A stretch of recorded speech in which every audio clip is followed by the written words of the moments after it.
선한 사람 TV를 애청하고 계시는 국내외에 계시는 성도 여러분 안녕하십니까? 저는 계속해서 교리적인 기반을 이루기 위하여 좀 어렵지만은 말씀을 계속하고 있습니다. 오늘부터 드리는 이 말씀은 제가 20대에 고려 신학대학원에서 화란에서 공부하고 돌아오신 이근산 박사님을 통해서 이 교리의 말씀을 강론 듣고 뒤돌아서 해서 성령의 길로 들어선 위대한 교리의 말씀입니다. 여러분, 이 켈빈주의의 5대 교리가 모든 것의 기반이 된다는 사실을 명심하고 거듭거듭 들으셔서 여러분의 신앙을 재정립하며 또 새로운 삶을 살아가는 여러분들이 되기를 기원하면서 꼭 알아야 할 5대 교리 몇 시간에 걸쳐서 말씀드리겠습니다. 종교개혁 이후 유럽의 프로테스탄트 국가들과 특별히 네덜란드 교회는 벨직 신앙 고백과 하이델베르그 신앙 고백을 지켜왔고 두 고백서는 종교개혁의 교의를 정확히 반영한 것입니다. 그러나 화란의 라이덴 대학의 교수였던 이단 알미니우스라는 사람이 있었습니다. 그는 1609년에 죽었습니다. 그 제자들이 바로 알미니우스가 죽은 다음에 종교개혁의 교의들을 배척하고 그 고백에 반대하는 소위 학론파 교회를 설립하고 5대 교리 신조를 발표했습니다. 알미니안주의 5대 교리가 발표되자 즉각 1618년 11월 13일부터 다음해 5월 9월까지 네덜란드 도르트라는 곳에서 범개혁주의 교회 대회가 소집이 되어서 성경에 비추어 알미니안주의 5대 교리를 검토하게 되었습니다.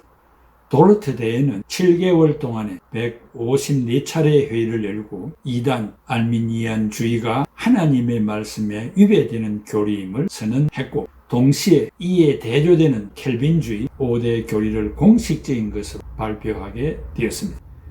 첫째, 켈빈주의의 중요성. 켈빈주의는 모든 장로교회와 개혁교회의 신앙적 바탕이 되며 교육의 목적이기도 합니다. 하나님의 절대 주권을 강조하는 개혁주의 신학사조는 개혁자 잔 켈빈이 집대성한 신학사상을 말합니다.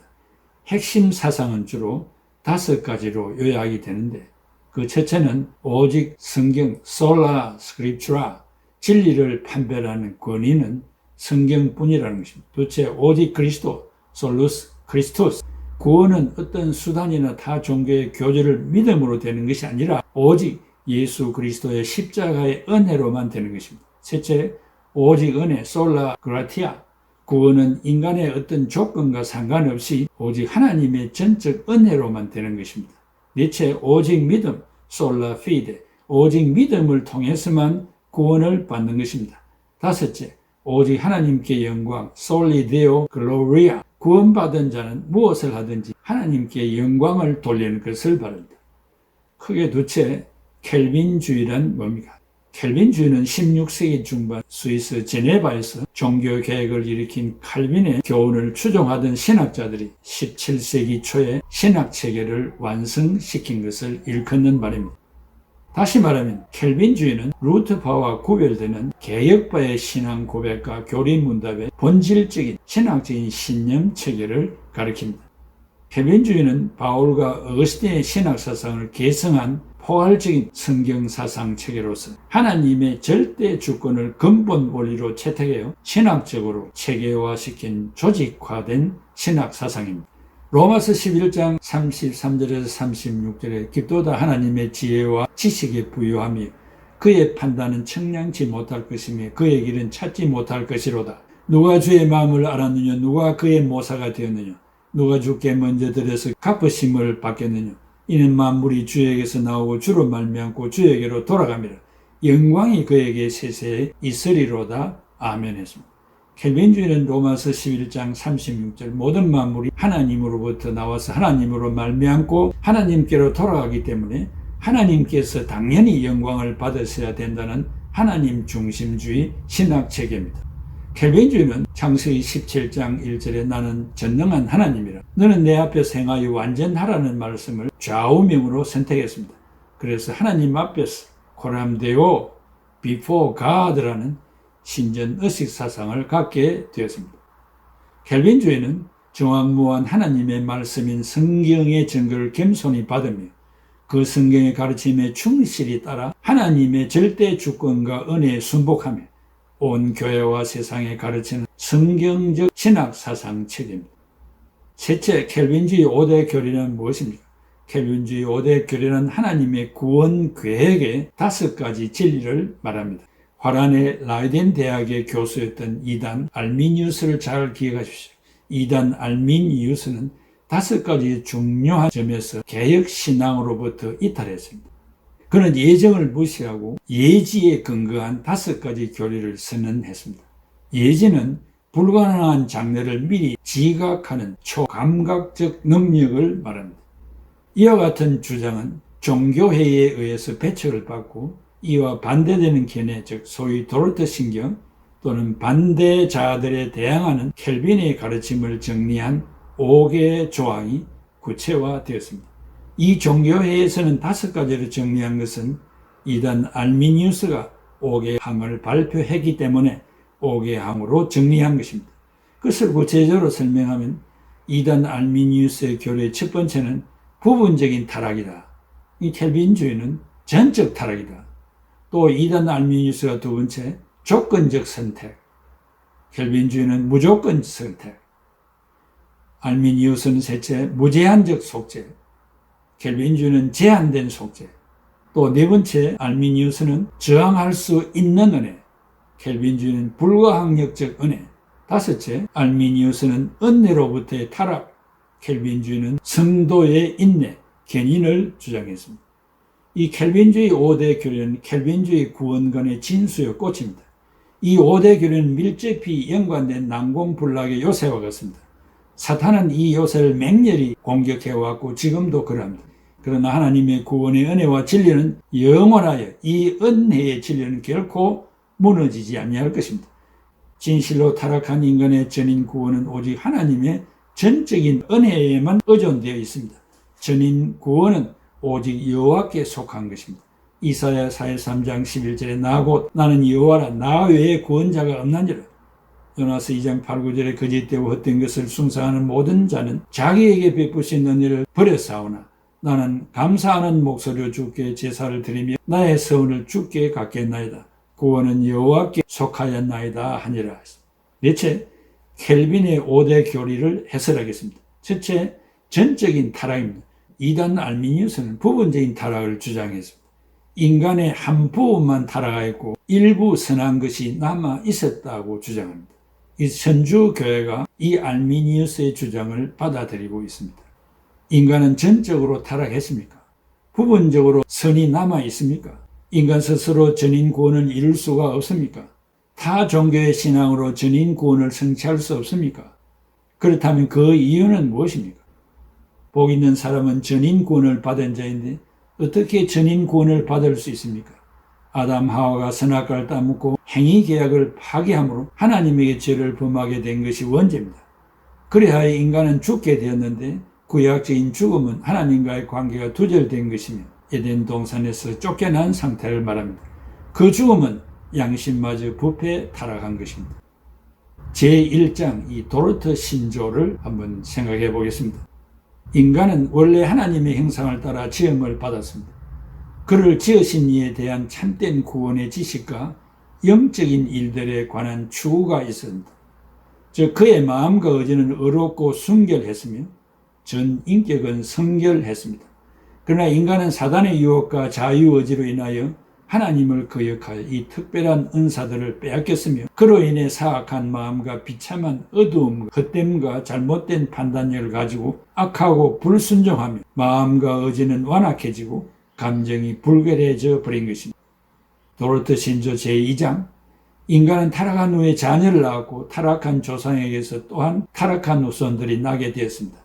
따라서 그리스도를 제외하고서는 아담의 모든 후손들은 죄를 지니고 태어났습니다. 이것은 펠라기우스가 주장하듯이 하나의 모방이 아니라 하나님의 공의로운 판단으로 보아 사악한 본성이 유전된 것입니다. 도르트 신조 제3장 따라서 모든 인간은 죄 속에서 잉태되어 본질상 진노의 자식으로서 선행을 할 수 없고 죄악에 빠져서 죄 가운데 죽을 수밖에 없는 노예가 되었습니다. 그러므로 성령에 중생하는 은혜가 없이는 하나님께로 올 수도 없고 하나님께로 오려고 하지도 않으며 그 죄악에서 새롭게 될 수도 없는 것입니다. 창세기 2장 16, 17절에 여호와 하나님이 그 사람에게 명하여 가라사대 동산 각종 나무의 실과는 네가 임의로 먹되 선악을 알게 하는 나무의 실과는 먹지 말라. 네가 먹는 날에는 정령 죽으리라 하시니라. 창세기 6장 5, 6절에 여호와께서 사람의 죄악이 세상에 관영함과 그 마음의 생각의 모든 계획이 항상 악할 뿐임을 보시고 땅 위에 사람 지었었음을 한탄하사 마음에 근심하시고 로마서 3장 23절에 모든 사람이 죄를 범하였음에 하나님의 영광에 이르지 못하더니 이 원죄, 오리지널 신, 이 원죄라는 것은 우리 영혼의 모든 부분에 퍼져 있는 우리 본성의 유전적인 타락과 부패를 말하는 것입니다. 그 첫째 우리로 하여금 하나님의 진노 아래 놓이게 하며 둘째 우리 안에 육신의 일을 가져오게 합니다.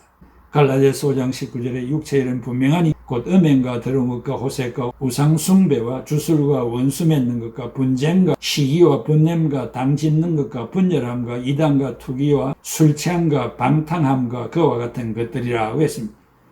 그것을 바울이 적절하게 죄라고 부른 것입니다. 그로부터 나오는 것들이 죄의 열매, 갈라디아서 5장 19절에서 21절에 세밀하게 나열하고 있습니다. 그러므로 우리는 다음 두 가지 사실을 주목해야 됩니다.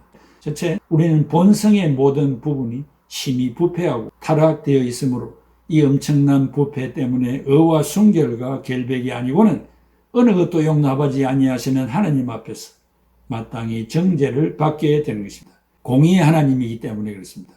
공의의 하나님이란 무슨 말입니까? 죄를 두고 볼 수 없는 하나님이며 반드시 죄의 값을 지불하시는 하나님을 말합니다. 계속해서 그리고 사도 바울도 가장 웅변적으로 모든 사람이 죄를 지었으므로 사망이 모든 사람에게 이르렀나니라 로마서 5장 12절에 증거하고 있습니다. 즉 이 말은 모든 사람이 원죄 가운데 빠져 그 오염에 물들게 되었다는 뜻이며 창조 질서를 깼다는 것입니다. 질서의 하나님이 운행하시는 모든 것을 무질서하게 만들었다는 것입니다. 그런 이유에서 심지어 어린애들까지도 모태로부터 나올 때 저주를 지니고 태어나지만 그것은 다른 사람의 허물 때문이 아니고 그들 자신의 허물 때문입니다. 이는 비록 그들의 악의 열매는 아직 나타나지 않았지만 그들 속에는 그 악을 내포하고 있기 때문입니다. 실로 그들의 모든 본성은 죄의 씨요 따라서 그것은 하나님에게 가정스럽고 저주스러울 수밖에 없습니다.